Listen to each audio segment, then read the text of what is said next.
আসসালামু আলাইকুম বন্ধুরা। আবার একটি নতুন ভিডিও নিয়ে আপনাদের সামনে উপস্থিত হলাম। আমি ইব্রাহিম। ভ্রমণ কথা চ্যানেলের পক্ষ থেকে আপনাদের জানাই অসংখ্য ধন্যবাদ ও অভিনন্দন। আজকে ছিল জুম্মার দিন, তাই তাড়াতাড়ি করে চলে গেলাম আমাদের প্রাণের মসজিদে। সকল মানুষের কাছেই তার নিজ গ্রাম এবং ভালোবাসার কিছু দর্শনীয় স্থান থাকে। তার মধ্যে এই মসজিদটি আমার কাছে অনেক প্রিয়। আমাদের মসজিদে এটা হলো অজুখানা। কোনো রকম এমপি অথবা চেয়ারম্যানের সাহায্য ছাড়াই এই অজুখানাটি তৈরি হয়েছে।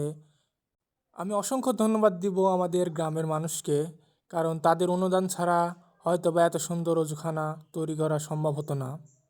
এক সময় এখানে একটি কল ছিল, অজু করার জন্য অনেক সময় দাঁড়িয়ে থাকতে হতো, কিন্তু এটা হলো আমাদের মসজিদের ভিতরে।